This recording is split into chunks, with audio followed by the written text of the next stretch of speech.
नीतीश ने विधानसभा में आरजेडी और कांग्रेस को खूब कोसा।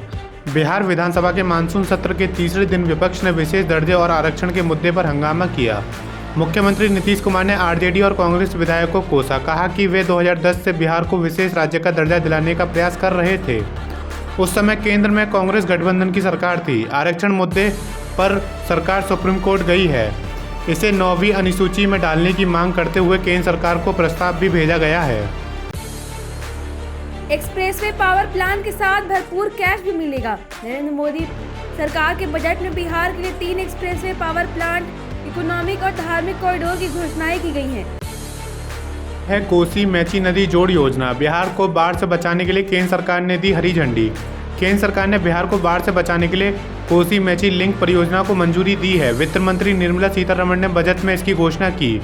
इस परियोजना के तहत कोसी नदी का पानी मेची नदी तक ले जाया जाएगा, जिससे कोसी और सीमांचल क्षेत्र में बाढ़ की समस्या कम होगी और किसानों को सिंचाई के लिए पानी भी मिलेगा। महापौर के खिलाफ अविश्वास प्रस्ताव लाने का नियम खत्म। बिहार के नगर निकायों में महापौर और उप महापौर अब 5 साल तक काम कर सकेंगे। 2 साल के अंतराल पर लाया जाने वाला अविश्वास प्रस्ताव अब इनके खिलाफ नहीं लाया जा सकेगा। सुनिश्चित करने के लिए बिहार नगर पालिका संशोधन विधेयक 2024 विधानसभा से पारित हो गया है। घोषणाओं की री पैकेजिंग कर विशेष सौगात का नाम दे दिया, तेजस्वी यादव का तंज।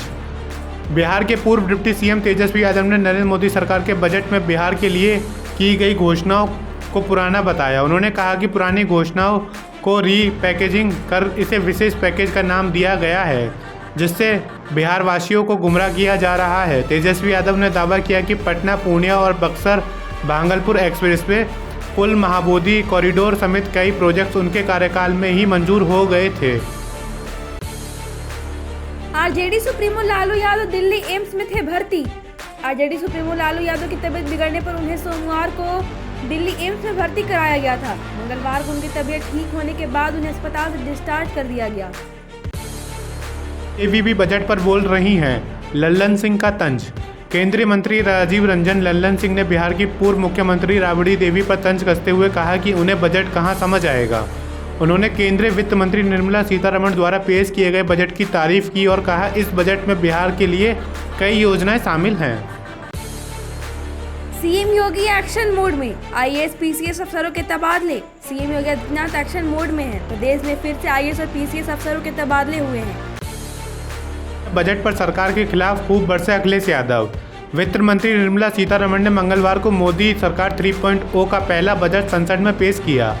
भाजपा और एनडीए के सहयोगी दलों ने बजट की तारीफ की, जबकि विपक्ष ने आलोचना की। सपा मुखिया अखिलेश यादव ने यूपी की योगी आदित्यनाथ सरकार पर निशाना साधते हुए कहा कि लखनऊ ने दिल्ली को नाराज कर दिया है और इसका असर बजट पर दिख रहा है। ध्रुव राठी की बड़ी मुश्किलें। दिल्ली की अदालत ने कर लिया तलब। क्या केस? दिल्ली की अदालत ने यूट्यूबर ध्रुव राठी को तलब किया है। भाजपा नेता सुरेश नकुआ ने राठी के खिलाफ मानहानि केस दायर किया है। आरोप है कि राठी ने उन्हें हिंसक और गालीबाज ट्रोल कहा। साकेत कोर्ट के डिस्ट्रिक्ट जज गुंजन गुप्ता ने 19 जुलाई को राठी के नाम एनसीआर में मेट्रो को मिलेगी रफ्तार, कनेक्टिविटी बढ़ाने पर जोर। केंद्रीय बजट में दिल्ली एनसीआर के बीच कनेक्टिविटी को बढ़ाने पर खास ध्यान दिया गया है। नई योजनाओं की घोषणा नहीं हुई है, लेकिन पुरानी योजनाओं को रफ्तार देने के लिए एनसीआरटीसी और मेट्रो योजनाओं को अलग अलग बजट आवंटित किया गया है। इससे दिल्ली और हरियाणा के बीच आवाजाही आसान होगी। जनजातीय उन्नत ग्राम अभियान की घोषणा। झारखंड के 10,000 गांव होंगे उन्नत। वित्त मंत्री निर्मला सीतारमण ने बजट में प्रधानमंत्री जनजातीय उन्नत ग्राम अभियान की घोषणा की है। यह अभियान जनजातीय समुदायों की सामाजिक आर्थिक स्थिति सुधारने के लिए चलाया जाएगा। पर लाडली बहन योजना में हुआ इजाफा। मध्य प्रदेश की मोहन यादव सरकार ने लाडली बहन योजना के तहत दी जाने वाली रकम बढ़ा दी है। मुख्यमंत्री मोहन यादव ने रक्षाबंधन से पहले यह घोषणा की कि सावन माह में हर लाडली बहन के खाते में पहली तारीख को 250 रुपये ट्रांसफर किए जाएंगे।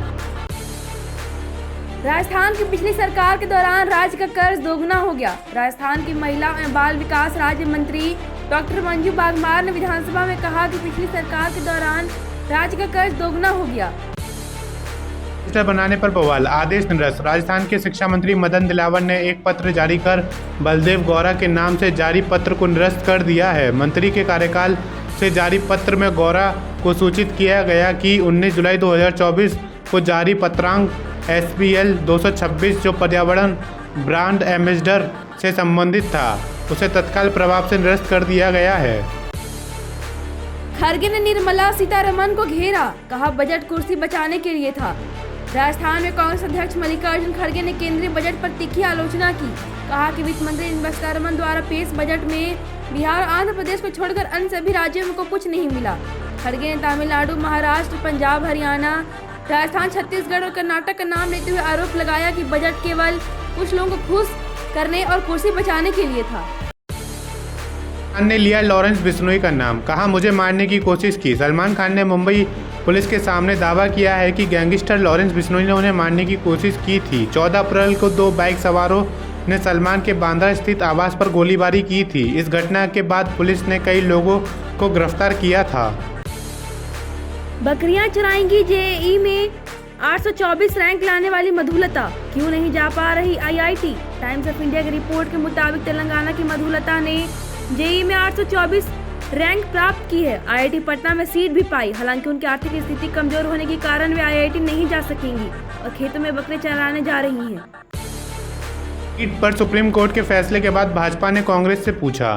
बीजेपी ने कांग्रेस नेता राहुल गांधी पर नीट UG पेपर लीक के मुद्दे को लेकर भारत की परीक्षा प्रणाली पर विश्वास की कमी पैदा करने का आरोप लगाया। बीजेपी ने पूछा कि क्या राहुल गांधी उच्चतम न्यायालय के फैसले के बाद माफ़ी मांगेंगे। उच्चतम न्यायालय ने नीट UG 2024 के असफल अभ्यर्थियों की याचिकाओं को खारिज कर दिया, जिसमें परीक्षा को रद्द कर दोबारा आयोजित कराने की मांग की गई थी। राहुल गांधी ने संसद में बुलाए किसान, एंट्री नहीं मिल पा रही थी तो भड़क गए। लोकसभा में नेता विपक्ष राहुल गांधी ने संसद में कई किसान नेताओं को बुलाया, लेकिन जब उन्हें एंट्री नहीं मिली तो राहुल गांधी भड़क गए। उन्होंने आरोप लगाया किसानों को संसद में नहीं आने दिया जा रहा है क्योंकि सरकार नहीं चाहती कि वे अंदर आए। राहुल गांधी के एतराज के बाद किसानों को एंट्री मिल गई और अब वे संसद भवन राहुल गांधी के दफ्तर में मुलाकात कर सकेंगे। बंगाल विधानसभा में नीट के खिलाफ प्रस्ताव पारित, क्या बोली ममता बनर्जी सरकार। पश्चिम बंगाल विधानसभा में नीट के खिलाफ प्रस्ताव पारित हुआ है। असेंबली में नीट परीक्षा में धांधली के खिलाफ प्रस्ताव को मंजूरी दी गई है। इसमें कहा गया है कि हाल ही में जो परीक्षा हुई उसमें धांधली हुई है। बंगाल को बजट में पैकेज न देकर केंद्र सरकार ने सही काम किया, ममता बनर्जी पर बीजेपी का पलटवार। केंद्रीय बजट में पश्चिम बंगाल के साथ भेदभाव का आरोप लगाने पर मुख्यमंत्री ममता बनर्जी की टिप्पणी पर वरिष्ठ बीजेपी नेता अग्निमित्रा पॉल ने पलटवार किया। पॉल ने कहा कि केंद्र ने राज्य के लिए कोई वित्तीय पैकेज न देकर सही काम किया है। विजय माल्या के बेटे सिद्धार्थ माल्या की शादी में दिखे ललित मोदी। विजय माल्या के बेटे सिद्धार्थ की हाल ही में लंदन में शादी हुई है, जिसमें कई मेहमान और पारिवारिक मित्र शामिल हुए। शादी में ललित मोदी भी मौजूद थे और उनकी एक तस्वीर सोशल मीडिया पर वायरल हो रही। शादी ब्रिटेन के हर्टफोर्डशायर इलाके में हुई है, जहां सिद्धार्थ और जैस्मीन ने पहले ईसाई धर्म के अनुसार और फिर हिंदू रीति रिवाज से शादी की है। जम्मू कश्मीर में कुपवाड़ा में सेना को सफलता, एक आतंकी ढेर जवान भी घायल। जम्मू कश्मीर के कुपवाड़ा जिले में सुरक्षा बलों और आतंकवादियों के बीच रात भर एनकाउंटर हुआ, जिसमें एक आतंकवादी मारा गया और एक जवान घायल हो गया। सेना ने बताया कि श्रीनगर की चिनार कोर ने सोशल मीडिया पर कहा कि 23 या 24 जुलाई को कुपवाड़ा के कोउत इलाके में आतंकवादियों की मौजूदगी के बारे में खुफिया जानकारी मिलने पर भारतीय सेना और जम्मू कश्मीर पुलिस ने संयुक्त तलाश अभियान शुरू किया था।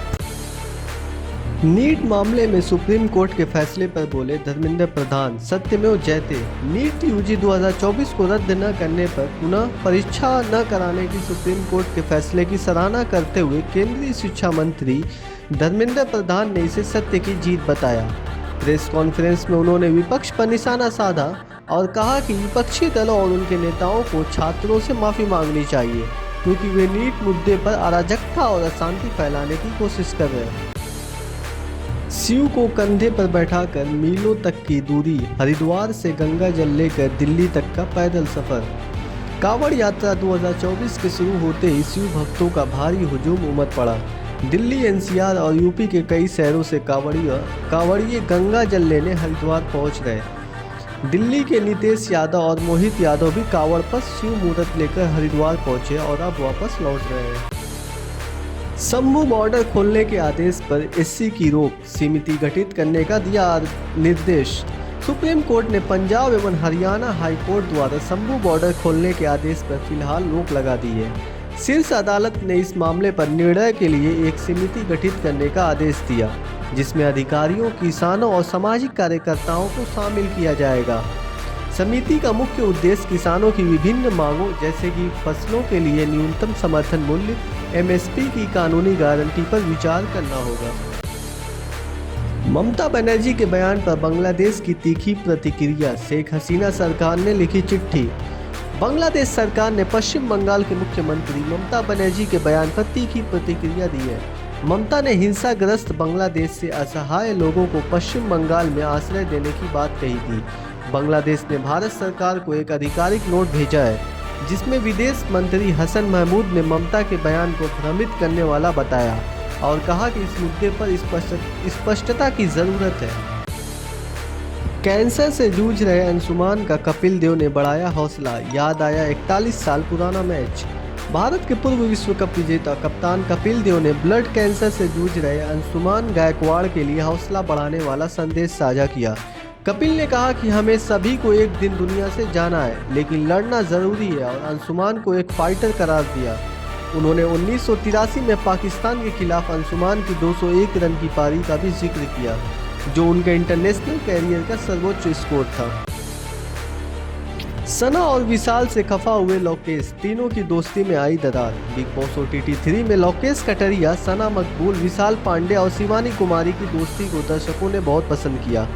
हालांकि अब इस दोस्ती में दरार आ गई। लोकेश को सना और विशाल की बातों से बुरा लगने लगा और उन्हें समझाने की कोशिश की, लेकिन सना और विशाल उनकी बात नहीं मान रहे।